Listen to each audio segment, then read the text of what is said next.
1997 में दिल्ली में एक उपहार अग्निकांड हुआ था जिसमें 59 लोग मारे गए थे। उसके बाद एक हिमाचल में अग्निकांड हुआ, राजस्थान में अग्निकांड हुआ, उत्तराखंड में अग्निकांड हुआ, उत्तर प्रदेश के मेरठ में अग्निकांड हुआ, बंगाल में अग्निकांड हुआ, अभी दिल्ली में अग्निकांड हुआ जहां छोटे बच्चे खत्म हो गए, राजकोट में अग्निकांड हुआ गेमिंग जोन में जहां यूथ गेम आए थे वो खत्म हो गए। और जब जब ये होगा कुछ दिन के 2-4 दिनों के लिए अखबारों में हेडलाइन बनेगी, इलेक्ट्रॉनिक मीडिया थोड़ी चर्चा कर लेगा, लोग वीडियो शेयर कर देंगे, फेसबुक शेयर कर देंगे, बात खत्म। ये अग्निकांड क्यों होता है, इसका मूल कारण क्या है, इसका स्थायी समाधान क्या है, ना इस पे इलेक्ट्रॉनिक मीडिया चर्चा करेगी, ना प्रिंट मीडिया में इस पे कोई आर्टिकल आएगा, ना इस पे कोई नेता बोलेगा, ना कोई अभिनेता बोलेगा, ना लेखक बोलेगा, ना बुद्धिजीवी बोलेगा, ना पत्रकार बोलेगा, ना कलमकार बोलेगा। कुल मिला के अपनी अपनी दुकान चलाना, और चूंकि अपनी अपनी दुकान चलाना है इसलिए अग्निकांड एक के बाद एक होता जाता है। ये पूरी दुनिया में अग्निकांड होता है क्या? कभी आपने सुना? आपके डेनमार्क में कभी अग्निकांड होता नहीं, आपके फिनलैंड में, आपके न्यूजीलैंड में, आपके नॉर्वे में, आपके सिंगापुर में, आपके नीदरलैंड में, आपके जर्मनी में, आपके आयरलैंड में, आपके जापान में कभी सुना आपने ऐसा अग्निकांड होता है? नहीं होता, क्योंकि वहां पे न भ्रष्टाचार है, न वहां पे कमीशन खोरी है। ये जितने अग्निकांड होते हैं इसका मूल कारण है भ्रष्टाचार। ये जितने अग्निकांड होते हैं, और अग्निकांड ही नहीं, सड़क बार बार टूटती है, मूल कारण है भ्रष्टाचार। हॉस्पिटल बदहाल है, मूल कारण है भ्रष्टाचार। हॉस्पिटल में दवाई नहीं है, मूल कारण है भ्रष्टाचार। थाने बदहाल है, मूल कारण है भ्रष्टाचार। अगर आप ध्यान से देखिए तो भारत की 50% समस्याओं का मूल कारण है भ्रष्टाचार। अवैध हथियारों का कारोबार चल रहा है, मूल कारण है भ्रष्टाचार। नशा तस्करी चल रही है, मूल कारण है भ्रष्टाचार।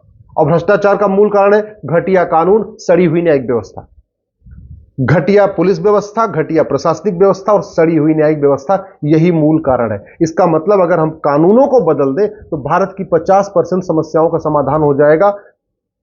घूसखोरी भी रुक जाएगी, कमीशनखोरी भी रुक जाएगी, जमाखोरी, मिलावटखोरी, कालाबाजारी, नशा तस्करी, मानव तस्करी रुक जाएगी। अच्छा, भारत में एक नया कॉन्सेप्ट है कि जब जब कुछ गलत होगा कहेंगे कलयुग आ गया जी। हत्या हो गई, कलयुग आ गया। अग्निकांड हुई, कलयुग आ गया। सड़क पर रोड एक्सीडेंट हो गया, कलयुग आ गया। बलात्कार हुआ, कलयुग आ गया।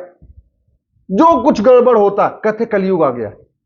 अरे भैया, अगर कलयुग वास्तव में है तो कलयुग तो पूरी दुनिया में होना चाहिए ना। ये पूरी दुनिया में कलयुग क्यों नहीं? भारत में क्यों है? पाकिस्तान में क्यों है? बांग्लादेश में क्यों है? अफगानिस्तान में कलयुग क्यों है?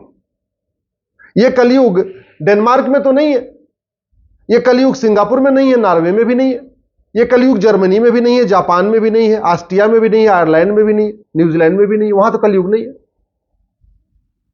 अगर आप एक बार गूगल करिएगा ना, top 10 countries in corruption perception index, तो आपको पता चलेगा दुनिया के 10 देशों का नाम जो मैंने अभी लिया है, ये आपको देश मिलेंगे। आप गूगल करिएगा top 10 countries in rule of law index, जहां पे कानून का बहुत इफेक्टिवली प्रभावित हो, तो भी यही। तो जो देश करप्शन परसेप्शन इंडेक्स में टॉप 10 पे है वही रूल ऑफ लॉ इंडेक्स में भी टॉप 10 पे है। यानी जहां भ्रष्टाचार नहीं होता वहां कानून का राज होता है, और जहां कानून का शासन होता है, बढ़िया अच्छा कानून होता है, वहां भ्रष्टाचार नहीं होता। दोनों एक दूसरे के कंप्लीमेंट है, दोनों एक दूसरे के सप्लीमेंट है। भारत में घूसखोरी, कमीशनखोरी, जमाखोरी, मिलावटखोरी, कालाबाजारी, नशा तस्करी, मानव तस्करी, सोना तस्करी, चंदन तस्करी, अलगाववाद, कट्टरवाद, जिहाद, मजहबी उन्माद, धर्मांतरण, घुसपैठ, ये जो सब कुछ है ना, ये कलयुग के कारण नहीं है।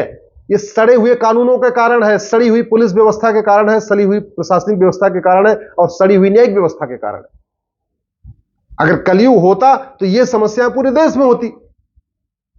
पूरी दुनिया में तो सड़क के किनारे अवैध निर्माण नहीं होता, पूरी दुनिया में तो रेलवे के किनारे अवैध निर्माण नहीं होता, पूरी दुनिया में तो एयरपोर्ट के किनारे अवैध निर्माण नहीं होता, पूरी दुनिया में पार्कों पे अवैध निर्माण नहीं होता, भारत में ही होता है। पूरी दुनिया में हर साल सड़क नहीं टूटती, 3-3, 4-4 साल सड़क चलती है। यहां तो हर साल बरसात के बाद बनती है और बरसात आती है तो बह जाती है। क्यों? मूल कारण है भ्रष्टाचार। और भ्रष्टाचार का मूल कारण क्या है? सड़ी हुई न्यायिक व्यवस्था, सड़ी हुई प्रशासनिक व्यवस्था और घटिया कानून। तो इसका मतलब यह हुआ, ये जो कलयुग और सतयुग की बात है, यह पूरी तरीके से निर्भर करता है अच्छे कानूनों पे। जहां बढ़िया कानून है, बढ़िया पुलिस व्यवस्था है, बढ़िया प्रशासनिक व्यवस्था है, बढ़िया न्यायिक व्यवस्था है, फटाफट मुकदमों का फैसला होता है, कानून कठोर है, कानून का खौफ है, साल साल भर के अंदर न्याय होता है, सजा मिलती है, वहां पे सतयुग है। और जहां कानून घटिया है, न्यायिक व्यवस्था सड़ी हुई है, कानून का खौफ नहीं है, मुकदमे 20 साल 50 साल चलते हैं, वहां पे कलयुग है। कलयुग और सतयुग का अंतर सीधे सीधे से, यानी किसी भी देश में जहां आज कलयुग चल रहा है, 4-5 साल के अंदर वहां सतयुग लाया जा सकता है। मैं तो भारत की बात कर रहा हूं, मात्र 5 साल के अंदर मैं गारंटी लेता हूं भारत में कलयुग खत्म हो जाएगा, सतयुग आ जाएगा। भगवान कल की जब अवतार लेंगे तब लेंगे, मैं तो कह रहा हूं 5 साल के अंदर भारत में कलयुग खत्म हो जाएगा, सतयुग आ जाएगा। अरे कलयुग का यही मतलब है ना, नशा तस्करी बंद होनी चाहिए, मानव तस्करी बंद होनी चाहिए, अवैध हथियार बंद होना चाहिए, हथियारों की तस्करी बंद होनी चाहिए, सब लोग आपस में प्रेम से रहे, कोई किसी की जगह पे कब्जा न करे, कोई झूठी विरासत न बनवाए, कोई झूठी वसीयत न बनवाए, यही तो है ना। सतयुग का मतलब यही है ना, कोई झूठी गवाही न दे, कोई अपराध करे खुद ही स्वीकार कर ले, ये तो हो सकता है। आप झूठ के खिलाफ कठोर कानून बना दीजिए, झूठी शिकायत गंभीर अपराध, झूठी मुकदमा गंभीर अपराध, झूठी जांच गंभीर अपराध, झूठी चार्जशीट गंभीर अपराध, झूठी गवाही गंभीर अपराध, झूठा हलफनामा गंभीर अपराध, झूठा फैसला गंभीर अपराध। न कोई झूठा शिकायत करेगा, न कोई झूठी गवाही देगा, न कोई झूठी जांच करेगा, न कोई जज कोई झूठा फैसला देगा। यानी कानून बनाते ही कलयुग आपका सतयुग में बदल गया। तो इसलिए कलयुग को सतयुग में कन्वर्ट करने के लिए कोई बहुत रॉकेट साइंस नहीं है। कलयुग से सतयुग लाने के लिए आपको कुछ नहीं करना है, केवल पुलिस रिफॉर्म करना है, जुडिशियल रिफॉर्म करना है, इलेक्शन रिफॉर्म करना है, एडमिनिस्ट्रेटिव रिफॉर्म करना है। और मैं कह रहा हूं कि जो समस्या भारत में है, यह विश्वव्यापी समस्या नहीं है। कोई भी समस्या आप ध्यान से सोचिएगा, आपके आसपास जो समस्या लग रही हो ना, पूरी दुनिया में थाने दलाली के और कमीशनखोरी के अड्डे नहीं है।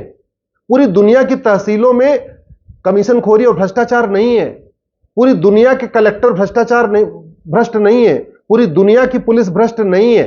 यह भारत की है। भारत में चाहे हवलदार हो, चाहे थानेदार हो, चाहे पेशकार हो, चाहे तहसीलदार हो, या जो भी है, अगर वो भ्रष्टाचार कर रहा है तो इसलिए कर रहा है क्योंकि न शिक्षा में संस्कार है, न कानून का खौफ है। इसका मतलब शिक्षा व्यवस्था अच्छी हो और कानून का खौफ हो, तो यहां भी सतयुग आ जाएगा। जैसे दुनिया के कई देशों में सतयुग है, Singapore, Japan, New Zealand, Austria, Netherland, Ireland, वहां तो है सतयुग। वहां तो कोई सब अपने अपने स्वधर्म का पालन करते हैं, सब ईमानदारी से अपना काम करते हैं। कोई न झूठ, न मक्कारी है, न जासूसी है, न गद्दारी है, न देशद्रोह है, न धोखा, कुछ भी नहीं है, न फरेब है।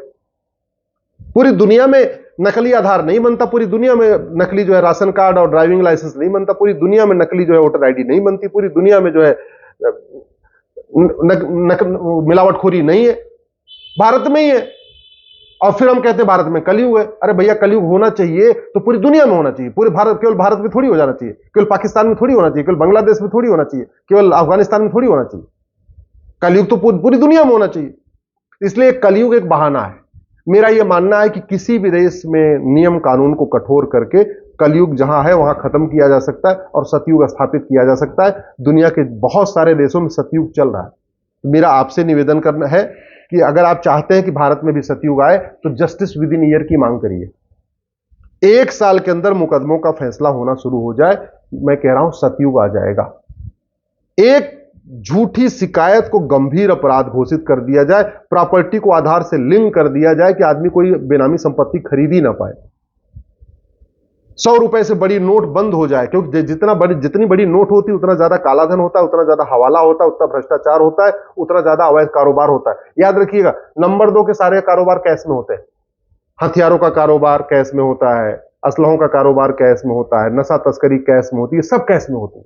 100 रुपए से बड़ी नोट बंद हो जाए, 5,000 रुपए से महंगे सामान का कैश लेन देन बंद हो जाए, 50,000 रुपए से ऊपर लेन देन पर आधार अनिवार्य हो जाए, झूठ को गंभीर अपराध घोषित कर दिया जाए, और जो अपराध पैसे के लिए किया जाता है उसमें 100% प्रॉपर्टी जब्त करने, नागरिकता खत्म करने और आजीवन कारावास फांसी देने के लिए कानून बना दिए। मैं गारंटी के साथ कहता हूं 1 साल के अंदर भारत में मुकदमों का फैसला शुरू हो जाएगा, और जैसे ही जस्टिस विद इन ईयर हो जाएगा, मुकदमों का फैसला फटाफट शुरू हो जाएगा, भारत में सतयुग आना शुरू हो जाएगा। और अगले 5 साल में ये कंटिन्यू हमने कर दिया तो पूर्ण रूप से भारत में कलयुग खत्म और सतयुग स्थापित हो जाएगा। मेरी बात ठीक लग रही हो इस वीडियो को अधिक से अधिक शेयर करिएगा।